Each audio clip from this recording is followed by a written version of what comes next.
നമസ്കാരം. എല്ലാവരും സൺഡേ അല്ലേ, സൺഡേ ഒഴിവായിട്ട് ഇങ്ങനെ ഇരിക്കാവൂലേ? നമ്മുടെ ലോകം വളരെ മത്സരാധിഷ്ഠിതമാണ് എന്നാണ് നമ്മുടെ കുട്ടികളെ പഠിപ്പിക്കുന്നത്. പൊതുവെ മത്സരാധിഷ്ഠിതമാണ്.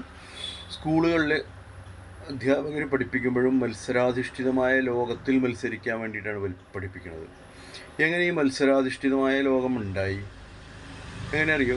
ഒരേ സ്കില്ലുള്ള ഒന്നിലധികം ഒരുപാട് പേര്, ഒരേ സ്കില്ലുള്ള ആളുകൾ വരുമ്പോൾ ഒരു പ്രവൃത്തി ചെയ്യാൻ ആരെ സെലക്ട് ചെയ്യണമെന്ന് നമുക്കറിയില്ല. അപ്പോൾ ഭയങ്കര മത്സരമായി.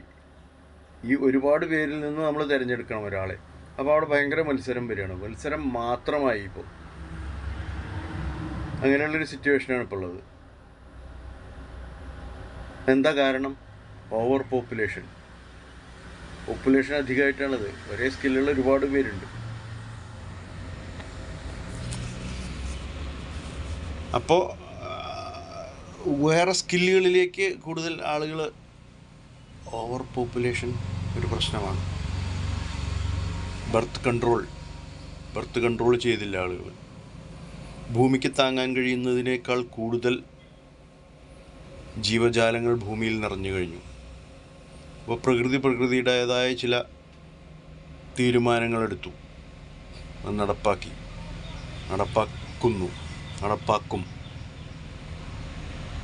എർത്ത് ഭൂകമ്പം, സമുദ്രം, പലതരത്തിൽ വരാം. നമുക്ക് പ്രെഡിക്റ്റ് ചെയ്യാൻ പറ്റില്ല. അങ്ങനെയുള്ള സാഹചര്യത്തിലാണിപ്പോൾ.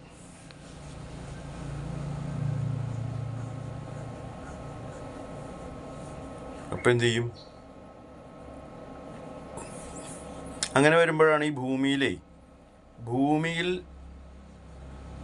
ഭൂമി എന്നൊരു പ്ലാനറ്റിൻ്റെ ടോട്ടൽ ഏരിയയ്ക്കനുസരിച്ച് അതിന് ഉൾക്കൊള്ളാൻ കഴിയുന്ന ആളുകളും ജീവജാലങ്ങളും വിഭവങ്ങളും ഉണ്ട്. അതിൽ കൂടുതൽ വന്നാൽ എല്ലാവർക്കും ഈ സാധനം കിട്ടുകയില്ല. അങ്ങനെ പ്രശ്നമുണ്ട്. അങ്ങനെ ഒരു പ്രശ്നമാണ് ഭൂമി അഭിമുഖീകരിക്കുന്നത് എന്നാണ് എനിക്ക് മനസ്സിലായത്. ഒരുപാട് ആളുകൾ വന്നു കഴിഞ്ഞു, ജനങ്ങൾ ഒരുപാട് കൂടി, മൃഗങ്ങൾ കൂടി, ജീവജാലങ്ങൾ കൂടി. അതിനനുസരിച്ച് ഭൂമിക്ക് വികാസമില്ലല്ലോ, ഭൂമി വികസിക്കില്ലല്ലോ. അപ്പോഴാണ് അതർ പ്ലാനറ്റിലേക്കൊക്കെ പോകാൻ ആളുകൾ ട്രൈ ചെയ്തുകൊണ്ടിരിക്കുന്നത്.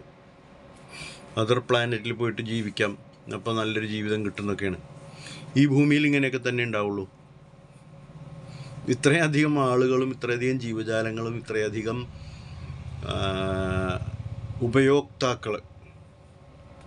ഉപഭോഗം വസ്തുക്കൾ കുറവും ഉപയോക്താക്കൾ കൂടുതലുമാണ്. അപ്പോൾ എല്ലാവർക്കും ഉപയോഗത്തിനുള്ള സാധനങ്ങൾ കിട്ടുന്നില്ല. അതൊരു പ്രശ്നം. അങ്ങനെ വരുമ്പോഴാണ് ഒരുപാട് പ്രശ്നങ്ങളുണ്ടാവുന്നത്. പ്രകൃതിയിൽ ഒരുപാട് പ്രശ്നങ്ങളുണ്ടാവുന്നത്. പ്രകൃതി ദുരന്തങ്ങൾ വരുന്നത്. പ്രകൃതിക്ക് താങ്ങാൻ കഴിയില്ല. അത്രയും പോപ്പുലേഷൻ ഇതിനു മുമ്പ് ഭൂമിയിൽ ഉണ്ടായിട്ടില്ല. അതുകൊണ്ട് ഇത്രയും അധികം ഒരു പോപ്പുലേഷൻ എന്ന് പറഞ്ഞാൽ എല്ലാ തരത്തിലും, മനുഷ്യൻ്റെ മാത്രമല്ല, മൃഗങ്ങളും മനുഷ്യനും ജീവിക്കുന്ന സാധനങ്ങളൊക്കെ ഉണ്ട്. ഈ സസ്യങ്ങളും മറ്റ് സാധനങ്ങളൊക്കെ കുറഞ്ഞു പോയി. അങ്ങനെ വരുമ്പോൾ ഈ ഒരു പ്രൊപ്പോർഷൻ ഉണ്ടല്ലോ, ഈ പ്രൊപ്പോർഷൻ നടക്കണില്ല. അങ്ങനെ പ്രൊപ്പോർഷൻ ഉണ്ടെങ്കിൽ എല്ലാവർക്കും ഉപയോഗിക്കാനുള്ള സാധനങ്ങൾ കിട്ടും. ഇപ്പോൾ കുറേ ആളുകൾക്ക് അവർക്ക് വേണ്ട സാധനങ്ങൾ ഭൗതിക ലോകത്തിൽ കിട്ടേണ്ട കാര്യങ്ങൾ കിട്ടുന്നില്ല. അതിൻ്റെ കാരണം ഓവർ പോപ്പുലേഷനാണ്, ഓവർ ക്രൗഡഡായി. അങ്ങനെ വരുമ്പോഴാണ് നമ്മുടെ എന്താണ്ടായത്, കൃഷിസ്ഥലങ്ങളൊക്കെ പോയി. കൃഷിസ്ഥലങ്ങൾ കുറേ ആളുകൾ എന്തുകൊണ്ട് പോയി എന്ന് ചോദിച്ചാൽ, കൃഷിസ്ഥലങ്ങളൊക്കെ എന്തുകൊണ്ട് പോയി? ഒന്നാമത്തെ കാര്യം, അത് മെയിൻറ്റെയിൻ ചെയ്യാൻ പറ്റുന്നില്ല. കൃഷിയൊക്കെ ചെയ്യണമെങ്കിൽ വളരെ വലിയ സംഭവമാണ് ഇപ്പോൾ കൃഷി ചെയ്യുക എന്ന് പറഞ്ഞാൽ. ഭയങ്കര കൂലി ചെലവ്, അതിൻ്റെ സാധനങ്ങളുടെ ചിലവ് ഒക്കെ കൂടി വരുമ്പോൾ കർഷകനെ താങ്ങാൻ സാധിക്കുന്നില്ല. അപ്പോൾ ആണ് കൂലിച്ചെലവൊക്കെ വരുമ്പോഴാണ് ആളുകൾ കൃഷി നിർത്തിവെച്ചു. കൃഷി ചെയ്യാതിരിക്കണം.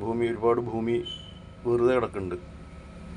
പിന്നെ ഭൂമിയുടെ ഉപയോഗം കൂടി എന്ന് പറഞ്ഞാൽ ആളുകളുടെ എണ്ണം കൂടിയതിനനുസരിച്ച് വീടുകൾ കൺസ്ട്രക്ഷൻ ഒരുപാട് കൂടി.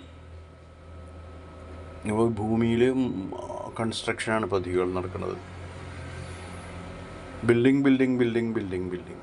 നഗരങ്ങളിലൊക്കെ ഒരു മഴ പെയ്താൽ അപ്പോൾ വെള്ളം പൊങ്ങും. വെള്ളത്തിന് ഒഴിഞ്ഞു പോകാൻ സ്ഥലമില്ല. ആ പോകാനുള്ള സോഴ്സുകളൊക്കെ അടച്ചുകൊണ്ട് നമ്മൾ ബിൽഡിങ്ങുകൾ ഉണ്ടാക്കി. അഴുക്കുചാൽ പദ്ധതികളൊന്നുമില്ല. അഴുക്കുചാൽ പദ്ധതികളൊക്കെ ഉണ്ട്, പക്ഷേ അതൊന്നും എവിടെയും വെള്ളം പോവില്ല. ചാലുകളൊക്കെ ഭംഗിയായിട്ട് ഉണ്ടാക്കിയിട്ടുണ്ട്, കോൺക്രീറ്റ് ഒക്കെ ചെയ്തിട്ട് ഞാൻ ഇപ്പോഴും കാണുന്നുണ്ട് ഇവിടെ പണി നടക്കുന്നുണ്ട്. പക്ഷെ അതിൽ വെള്ളം പോകുന്നില്ല. കൂടെ പോയാൽ തന്നെ ഒരു സ്ഥലത്തെത്തിയിട്ട് ക്ലോഗാണ്, തടഞ്ഞു നിൽക്കുകയാണ്. വെള്ളം അങ്ങനെ കെട്ടി നിന്നിട്ടാണ് ഈ വെള്ളം പൊങ്ങണത്. വെള്ളത്തിന് ഒഴുകിപ്പോകാനുള്ള, കടലിലേക്ക് ഒഴുകിപ്പോകാനുള്ള അവസരം, സ്ഥാനം ഒക്കെ അടച്ചു കഴിഞ്ഞു. സ്വാഭാവികമായൊരു നീര് ഒഴുക്കുണ്ടല്ലോ, ആ നീരൊഴുക്കിനെയൊക്കെ തടഞ്ഞു. അങ്ങനെ അവിടെയൊക്കെ ബിൽഡിങ്ങുകൾ ഉണ്ടാക്കി. അങ്ങനെ വരുമ്പോഴാണ് വെള്ളം പൊങ്ങണത്. മിക്കവാറും എല്ലാ നഗരങ്ങളിലും വെള്ളപ്പൊക്കം തന്നെയാണ് മഴ പെയ്താൽ. ഇനി മഴ പെയ്തിട്ട് കുറച്ച് കഴിയുമ്പോഴേക്കും ഈ വെള്ളമൊക്കെ ഒഴുകിപ്പോയിട്ട് മഴ തന്നെ പെയ്തിട്ടില്ല എന്നുള്ള തോന്നുന്നൊരു അവസ്ഥയിലേക്ക് എത്തുകയും ചെയ്യും. ഒരു തുള്ളി വെള്ളം എവിടെ ഉണ്ടാവില്ല. വെള്ളം കെട്ടി നിൽക്കാതെ ഒഴിഞ്ഞു പോകാൻ നമ്മൾ പിന്നെ വെള്ളം കെട്ടി നിൽക്കാനുള്ള അവസരം കൊടുക്കണില്ലല്ലോ. വെള്ളം ഒഴിഞ്ഞു പോകണം. മുറ്റങ്ങളൊക്കെ നമ്മുടെ സൗകര്യങ്ങളാണ്. നമ്മൾ ചെളി പിടിച്ചിട്ട് നടക്കാൻ വയ്യ, വഴുക്കി വീഴും. അപ്പോൾ മുറ്റത്തൊക്കെ സിമൻറ്റ് കട്ടകളിട്ടു.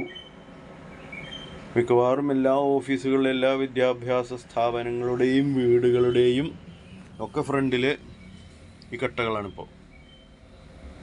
മണ്ണിലേക്ക് വെള്ളത്തിനിറങ്ങാനുള്ള സ്ഥലങ്ങൾ കുറഞ്ഞുപോയി. അപ്പോൾ ഈ വെള്ളം എവിടെ നിൽക്കാണ്ട് മഴ പെയ്ത് അങ്ങനെ ഒഴുകി പുഴയിലെത്തി. ചെറിയ കൈത്തോടുകൾ വഴി പുഴയിലെത്തി. പുഴയിൽ നിന്ന് നേരെ സമുദ്രത്തിലേക്ക് എത്തിപ്പോയി, സാധനം പോയി. മഴ പെയ്ത് അരമണിക്കൂറിനുള്ളിൽ വെള്ളം മുഴുവൻ കഴിഞ്ഞു.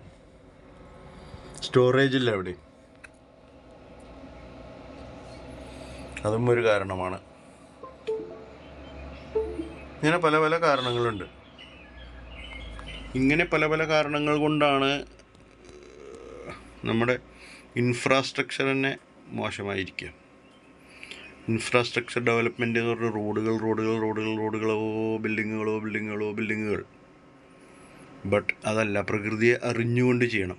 അങ്ങനെയുള്ളൊരു വാട്ടർ മാനേജ്മെൻറ്റ്, ഒരു ലാൻഡ് മാനേജ്മെൻറ്റ്, അല്ലെങ്കിൽ ഒരു അറ്റ്മോസ്ഫറിക് മാനേജ്മെൻറ്റ്, ഇതൊന്നും നമുക്കില്ല.